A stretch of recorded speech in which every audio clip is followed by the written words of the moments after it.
Yo, what's up mga homies? It's your boy, Mad Mike, XL4L, ripping the street, ripping the culture, straight from Balibago, Angeles City.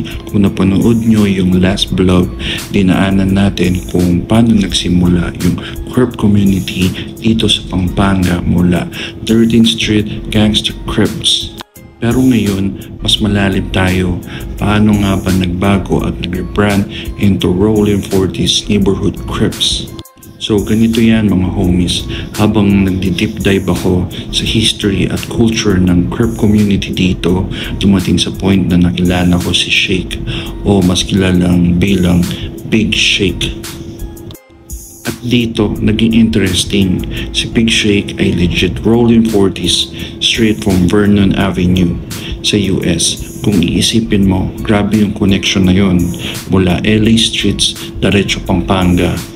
Siyempre, marami nagtatanong anong ginawa, paano nangyari, ano yung proseso.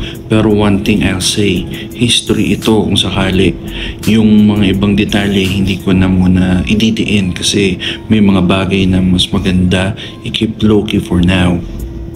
Pero ganito, after makilala ko si Big Shake, nagkaroon kami ng usapan ni OG Gambino at ang pinanggalingan ng OG ni OG Gambino ay Neighborhood Crips. So, nung pinag-usapan yung Rolling 40s, mandali na lang i-connect. Nag-set ako ng meeting at doon nagkausap kaming tatlo. From there, doon na pumasok yung usapan ng rebrand mula 13th Street Gangster Crip into Rolling 40s Neighborhood Crips. And right now, still on process pa siya. Hindi pa tapos pero the foundation is there. For now, yun lang muna yung pwede kong i-share. Pero tandaan nyo to mga homies, ang history minsan nabubuo sa tahimik at pag dumating yung oras, magiging malinaw ang lahat. Next vlog, pag-uusapan natin paano ako nakapasok at kailan. At kung may tanong kayo, pwede kayong mag-PM or comment lang kayo. It's your boy, Mad Mike, XL4L. Shout out to OG Gambino and Big Homie Shake.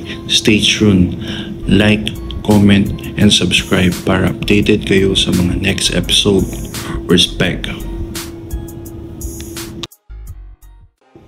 Yo, what's up mga homies? It's your boy, Mad Mike, XL4L, ripping the street, ripping the culture, straight from Balibago, Angeles City.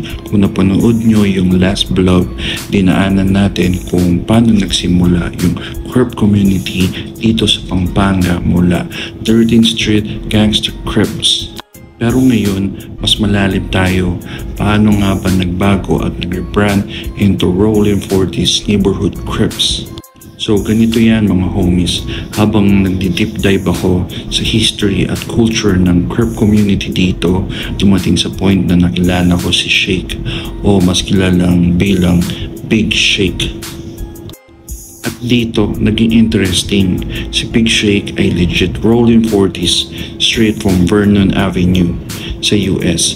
Kung iisipin mo, grabe yung connection na yon mula LA streets, diretso Pampanga. Siyempre, marami nagtatanong anong ginawa, paano nangyari, ano yung proseso. Pero one thing I'll say, history ito kung sakali. Yung mga ibang detalye hindi ko na muna ididiin kasi may mga bagay na mas maganda i-keep low-key for now. Pero ganito, after makilala ko si Big Shake, nagkaroon kami ng usapan ni OG Gambino at ang pinanggalingan ng OG ni OG Gambino ay Neighborhood Crips. So, nung pinag-usapan yung Rolling 40s, mandali na lang i-connect. Nag-set ako ng meeting at doon nagkausap kaming tatlo. From there, doon na pumasok yung usapan ng rebrand mula 13th Street Gangster Crip into Rolling 40s Neighborhood Crips. And right now, still on process pa siya. Hindi pa tapos pero the foundation is there. For now, yun lang muna yung pwede kong i-share. Pero tandaan nyo to mga homies, ang history minsan nabubuo sa tahimik at pag dumating yung oras, magiging malinaw ang lahat. Next vlog, pag-uusapan natin paano ako nakapasok at kailan. At kung may tanong kayo, pwede kayong mag-PM or comment lang kayo. It's your boy, Mad Mike, XL4L. Shout out to OG Gambino and Big Homie Shake. Stay tuned. Like, comment, and subscribe para updated kayo sa mga next episode. Respect. I'm gonna give a shout out to Mad Marco and Mad Poppy Mike from the Philippines. You know what I'm saying? Them niggas is on a whole different continent claiming the hoods, you know what I'm saying, and representing to the fullest. You know what I'm saying? Hey, this Melvin Farmer coming at you live from the United States, Los Angeles, California. And we hitting corners with my man Mad Mike from the Royal 40s out the Philippines. Thanks for the support, young player, and all the Philippines and all across the nation. Y'all tap in, man, to put the guns down. The world